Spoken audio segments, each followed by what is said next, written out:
Hi, இது உங்கள் PSK. இன்றைக்கி நம்ம பார்க்க போகிறது standard 12 unit 1 application matrix and determinant example 1.18. ஓகேவா?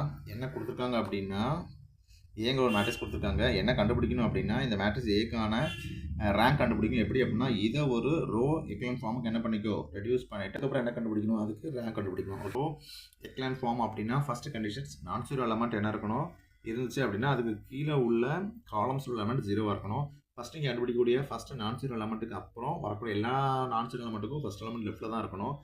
சப்போஸ் அதில் ரோ ஜீரோ இருந்துச்சு அப்படின்னா கண்டிப்பாக அது என்ன இருக்கணும், லாஸ்ட் ரோ மட்டும் தான் இருக்கணும். இதான் என்னென்னா ஒரு ரோ எக்லான் ஃபார்முடைய ஒரு ஜென்ரல் ஸ்டேட்மெண்ட். இப்போ ஒரு மேட்ரிக்ஸை ரோ எக்லான் ஃபார்ம் மாற்றணும் அப்படின்னா ஃபஸ்ட்டு பிவோட் கண்டுபிடிக்கும். அதுக்கு பிவோட்டி ப்ராசஸ் யூஸ் பண்ணலாம். இல்லைன்னா டாட்டா பிவோட் கண்டுபிடிச்சிடலாம். அதுக்கப்புறம் என்ன பண்ணணும், அந்த பிவோட்டுக்கு கீழே வரக்கூடிய எல்லா எலமெண்ட் எதாவது மாற்றணும்னா ஜீரோ மாற்றணும். அதுக்கு நீங்கள் என்ன பண்ணுங்கள், அந்த பிவோட் ரோவை யூஸ் பண்ணுங்கள், இல்லை ரோ ஆப்ரேஷன் யூஸ் பண்ணுங்கள். கடைசி என்ன பண்ணுங்க அப்படின்னா இந்த ப்ராசஸை திரும்ப பயன்படுத்துங்க. அதாவது பிவோட் கண்டுபிடிக்கணும், அதுக்கு கீழே உள்ள காலம்ஸ் என்ன பண்ணணும், ஜீரோ ஆக்கணும். அப்படி என்ன பண்ணணும், எல்லா காலத்துக்கும் அப்ளை பண்ணால் கடைசி வரைக்கும் ரிப்பீட் த ப்ராசஸ் அன்டில் எல்லா ரோஸும் எக்ஸ்கஸஸ் எல்லா ரோவும் முடிய தண்ணி நீங்கள் என்ன பண்ணணும், இந்த ப்ராசஸை கண்டினியூவாக பண்ணணும் அப்படின்னு அர்த்தம். ஏங்கிற மேட்ரிக்ஸ் கொடுத்துருக்காங்க. முதல்ல கண்டுபிடிக்க இல்லை பிவோட் கண்டுபிடிக்க. பிவோட்டுங்கிறது ஃபஸ்ட்டு ரோவில் உள்ள ஃபஸ்ட்டு நான் ஜீரோ எலமெண்ட். அப்படி பார்த்தா 2 எடுத்துட்டேன். ஃபஸ்ட்டு எலமெண்ட்டு கீழே உள்ள அந்த காலத்தில் உள்ள எல்லாமே எப்படி இருக்கும், ஜீரோவாக இருக்கணும். பட் இங்கே என்ன இருக்குது, நான் ஜீரோ இருக்குது, அதை என்ன பண்ணணும், ஜீரோ ஆக்கணும். அதுக்கு என்ன பண்ண போகிறேன், ரோ ஆப்ரேஷனோட சேர்த்து அந்த பிவோட் ரோவை என்ன பண்ண போகிறேன், அப்ளை பண்ணி கீழே உள்ளதை என்ன பண்ணுறேன், இந்த காலத்தில் உள்ள ரிமைனிங் எலமெண்ட் ஜீரோ ஆக்க போகிறேன். அதுக்கு நான் என்ன பண்ணுறேன், என்ன பண்ணுறேன், ஒரு ஃபார்முக்கு கன்வெர்ட் பண்ணுறேன். தட் இஸ் ஈக்குவலாக இன்னொரு ஃபார்முக்கு கன்வெர்ட் பண்ணுறேன். அதுக்கு ஃபஸ்ட்டு R2 தான் ஜீரோ ஆக்கணும். R2 நான் ஜீரோ ஆக்கணும் அப்படின்னா இங்கே -3 இருக்குது, இங்கே 2 இருக்குது.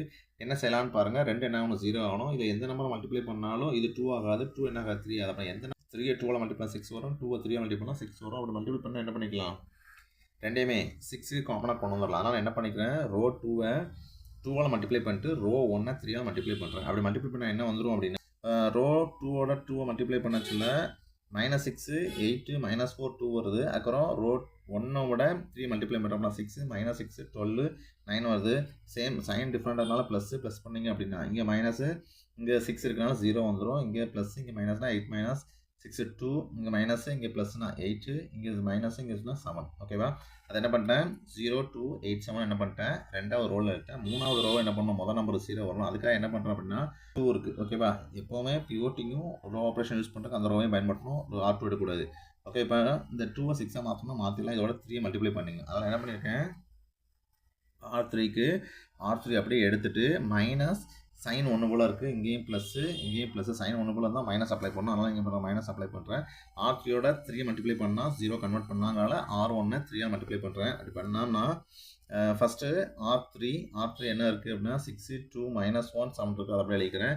அதுக்கப்புறம் R1ல் 2 மல்டிப்ளை அப்படின்னா 2வோட 3 மல்டிப்ளை பண்ணால் R3 2 இருக்குது, 3 மல்டிப்ளை பண்ணுறேன் அப்படின்னா 2வோட 3 மல்டிப்ளை பண்ணால் 6, 2வோட 3 மல்டிப்ளை பண்ணால் 6, அங்கே மைனஸோட -6 4 3 are 12 3 3 are 9. ரெண்டுக்குமே என்னது சேம் சைனு. R3யும் R1ம் இங்கேயும் ப்ளஸ்ஸு, இங்கேயும் ப்ளஸ், சேம் சைன். அதனால் என்ன பண்ணுறேன், இங்கே மைனஸை அப்ளை பண்ணுறேன். இங்கேயும் மைனஸ் எல்லாம் மைனஸ். அப்படின்னா இங்கே ப்ளஸ்ஸு, இங்கே மைனஸ் அப்படின்னா 0, இங்கே ப்ளஸ்ஸு, இங்கே மைனஸ்னால் மைனஸ் ப்ளஸ்ஸாக மாறிடும். அப்புறம் 6 + 2ங்கிறது 8, இங்கே மைனஸு, இங்கே மைனஸ் 2 மைனஸ்னால் 13, இங்கே மைனஸு, இங்கே ப்ளஸ். அப்புறம் என்ன ஆயிரும், -2. இப்போ என்ன பண்ணுறேன், அந்த ரோ 3ல் 0 8 -13 -2 எழுதிக்கிட்டேன். ஓகேவா? இப்போ என்ன சொல்லிடலாம், இதை நான் பின்னு எடுத்துக்கிறேன். பின்னு எடுத்தேன் அப்படின்னா அந்த ஏக்கு பி எப்படி இருக்கும், ஈக்குவலண்ட்டாக இருக்கும் அப்படின்னு அர்த்தம். அப்புறம் என்ன பண்ணுறேன், மீதி பிவோட் அடுத்த ரோக்கு பிவோட் கண்டுபிடிக்கிறேன். பிவோட் இங்கே 2 இருக்குது. பிவோட்டு கீழே கண்டிப்பாக என்ன இருக்கணும், 0 தான் இருக்கணும். அப்படி 0 இல்லாமல் இங்கே என்ன இருக்குது, 8 இருக்குது. அப்போ என்ன பண்ண போகிறேன், அப்போ அகெயின் அப்ளைங் ரோ ஆப்ரேஷன்ஸ் வித் அந்த பிவோட் ரோவை யூஸ் பண்ணிட்டு என்ன பண்ண போகிறேன், அதை 0 மாற்ற போகிறேன். அப்புறம் என்ன பண்ணலாம், இங்கே மாற்றுறதுக்கு இங்கே 2 இருக்குது, இங்கே 8 இருக்குது, இங்கே என்ன ஒன்று 0 வரணும். அப்போ இந்த 2 என்ன பண்ணணும் 8 மாத்திரம். அப்புறம் என்ன பண்ணணும், இதோட 4 மல்டிப்ளை பண்ணணும். ஓகே, இதை அப்படி வச்சுக்கலாம். இதை என்ன பண்ணணும், 4 மல்டிப்ளை பண்ணணும். அப்போ நான் ரோ 3 ரோ 3 அப்படி வச்சுட்டு ரோ 2 என்ன பண்ணுறேன், 4 மல்டிப்ளை பண்ணுறேன். சைன் பார்த்தீங்கன்னா ரெண்டுலேயும் ஒரே சைன் இருக்குது. அதனால் இங்கே என்ன சைனை போட்டிருக்கேன், மைனஸ் அப்ளை பண்ணியிருக்கேன்.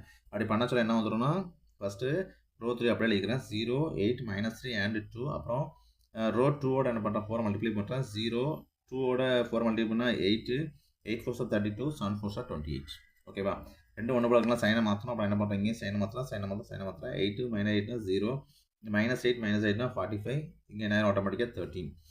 இது என்ன பண்ணுறேன், இதான் நமக்கு கிடைக்கான தேர்ட் ரோ. 0 0 -45 and -30. ஓகேவா? இதை நான் சீன் எடுத்துக்கிறேன். அப்புறம் என்ன சொல்லிடலாம், பி அப்படிங்கிறது சிக்கு ஈக்குவலாண்டாக இருக்கும். அப்போனா பிங்கிறது ஏக்கு ஈக்குவல் இருக்கும். அப்போ என்ன சொல்லிடலாம், ஏ அப்படிங்கிறது equal to C. Equal the rank of A is equal to rank of C. அதனால் இந்த லாஸ்ட் ஈக்குவலன்ட் மேட்ரிக்ஸ் இஸ் இந்த form of the row echelon form. A is equal to இதான் ரோ எக்லன் ஃபார்ம். இதில் தான் நம்ம rank கண்டுபிடிக்க போகிறேன். நமக்கு என்ன தெரியும், ரேங்க் ஆஃப் த மேட்ரிக்ஸ் கண்டுபிடிக்கணும் அப்படின்னா we know that rank of the matrix in a row echelon form is equal to the number of non-zero row இருக்கணும். ஓகேவா? அப்படி கவுண்ட் பண்ணி பார்த்தீங்க அப்படின்னா 1 2 3 ரோலையுமே என்ன இருக்குது, நான் ஜீரோ மட்டும் இருக்குது. அப்புறம் என்ன பண்ணிக்கலாம், 3 தான். the number of non-zero rows in the matrix A is 3. hence the rank of A is equal to 3. இதை நம்ம கண்டுபிடிச்சாச்சு. ஓகேவா? இதோட இந்த வீடியோ முடிஞ்சிருச்சு.